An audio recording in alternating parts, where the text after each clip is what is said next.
about what this strategy is, and then we're going to practice it, and then I'm going to describe what it does and some research. So this is a strategy on collecting and processing words. How it goes, this is from chapter 7 of the 50 Strategies for Teaching English Language Learners book. So what we're going to do is we're going to read a passage from The Tempest, which is a play that Shakespeare wrote, and we're going to read the play together. We're going to identify unfamiliar words from the text, and then, if possible, we're going to act out the words, talk about synonyms, and then we're going to provide,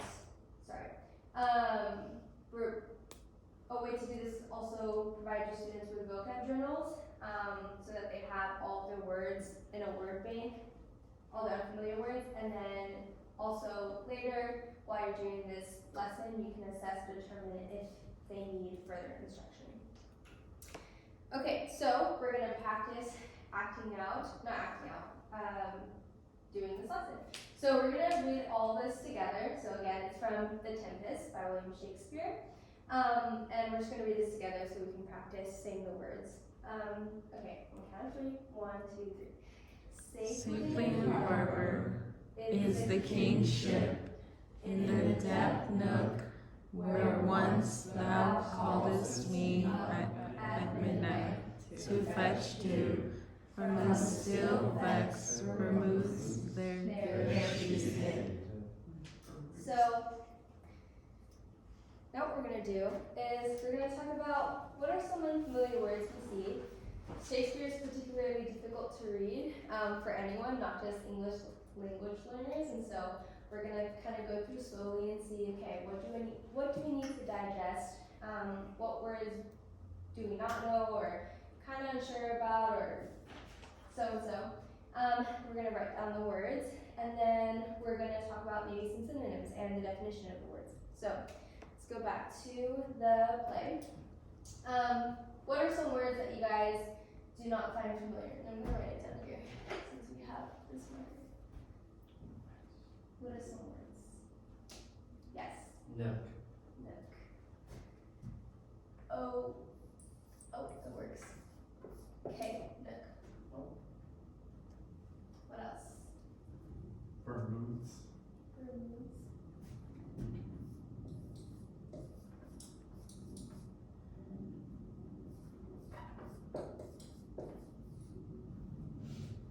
Death.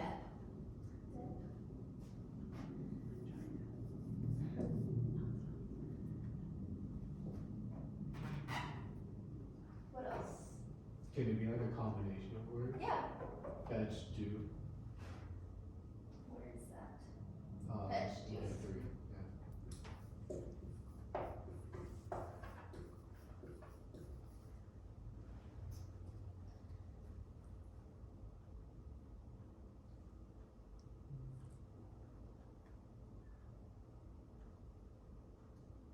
What about midnight?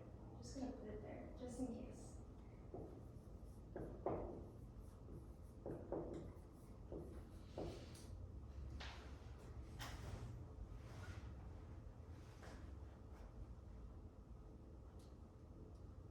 Any other words?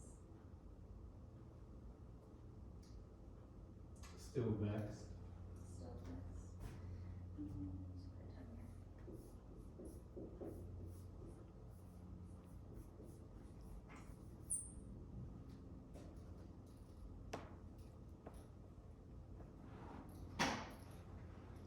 Does anyone know what a harbor is? Yeah.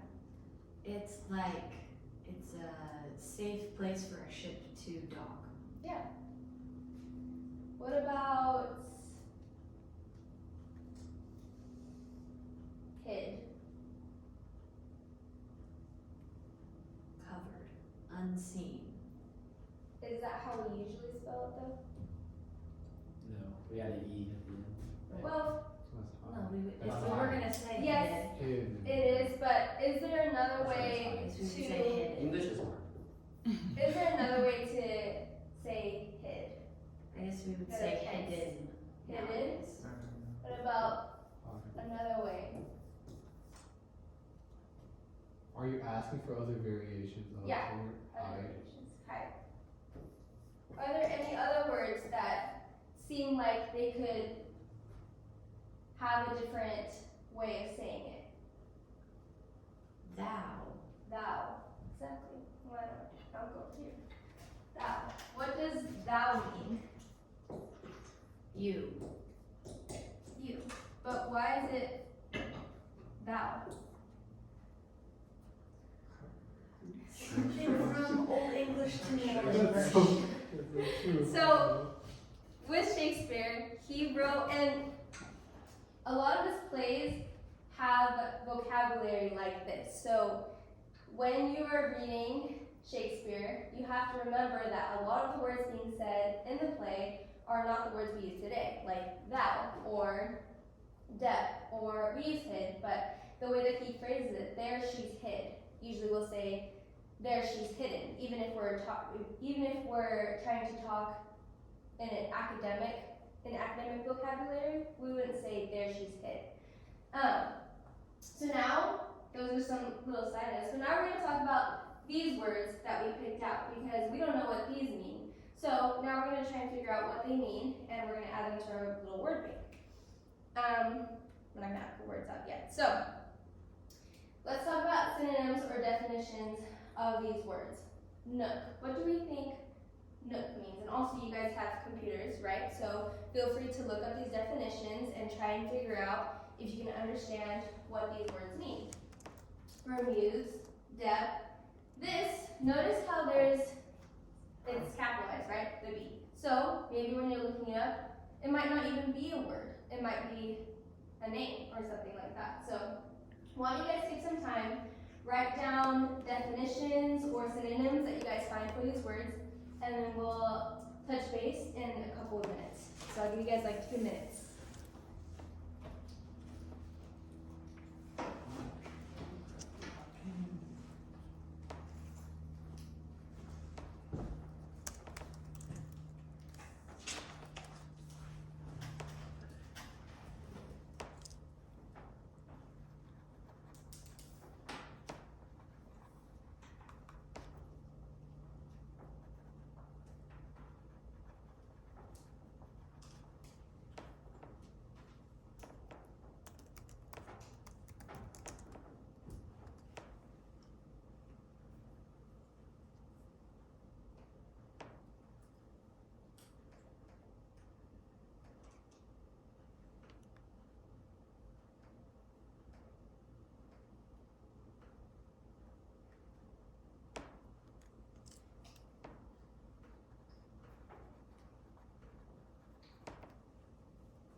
Give you guys about 10 more seconds. But if it was actual lesson, I'd give you guys like 5 or something. But since it's a fake lesson, I'm gonna put 10.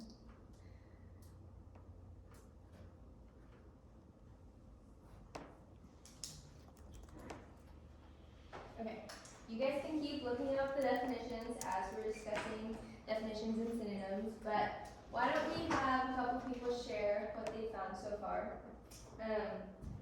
Yeah, anyone want to provide any answers to these? Yes. Nook means a corner or recess, or off like seclusion, security basically. Like corner, like seclusion or security.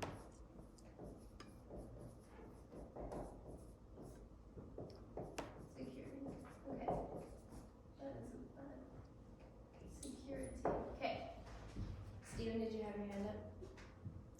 Or did I miss you? That's okay. I think for still Vex, I believe rough translation might be always a problem or always stormy. Always a problem. Okay. For Bermudes, it's a fictional island inhabited by witches and devils. Fictional island with witches and what did you say? Devils. Devils.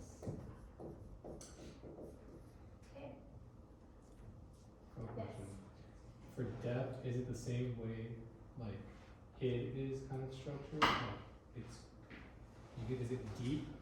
I looked up the definition, yes, it's just deep, but a different spelling. Yeah, that's what I was kind of thinking. Okay. So depth equals deep.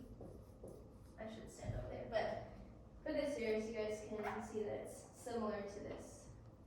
Even though it's right there. Does anyone else have? And even if we've already talked about some of these, you can still provide your definition or synonym, because it could mean something else. You never know. That's what English is sometimes. What else had I done? Nope, that's okay. Okay. So, in an actual lesson, I would probably take the time to go through all of these and maybe have definitions, but for the sake of time, we're just gonna use these words. Oh, that's a bad start. We're gonna focus on these words. And this one. Okay.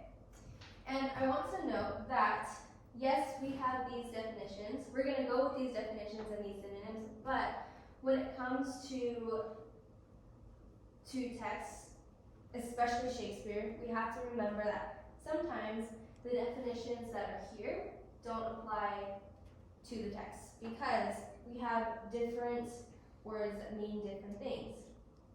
And sometimes they're past tense, like we have hide, hidden, hid here. But sometimes certain words, like, what's an example of something that sounds like one word, but could mean something else? Or connotation of a word. For example, cool. When you say something is cool, what could that mean? Could mean it's cold Cold? or it's really dope. Yeah, dope. Exactly. So we have to remember that that's why we have multiple synonyms, multiple definitions, because sometimes the sentences mean a different connotation. So, okay, now what we're gonna do is we're gonna all stand up, and it's gonna be a little weird, but this is sometimes a little better when you're with elementary kids, based off of the book. But we're gonna try and act out what each of these words are saying. So, when I point to the word, you guys are gonna do what you think the word will look like, okay? Whatever it is in your mind, it can look completely silly, but it's okay. We're not here to judge you, we're just here to remember what the word is. So, for example, let's just use deep, for example. When I think of deep, I'm gonna just go like this, because I think of a deep hole, right? When I think of hide, I'm gonna just like cover my face. Exactly. So let's practice that. Deep. Or down. Hide. Deep. Hide. Okay, now you guys get creative freedom, and on the count of 3, I'm going to say a word and point to it, and you're just gonna do whatever you think that word is. 3 seconds to think of it, and okay, ready? 3, 2, 1, still best.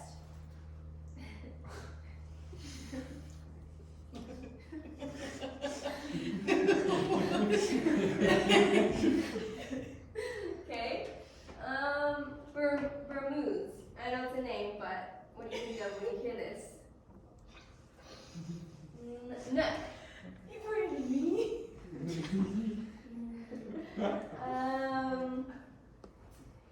Vermouth.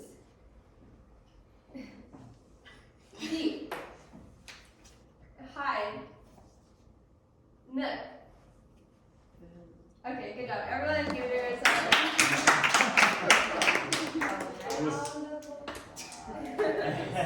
Exactly.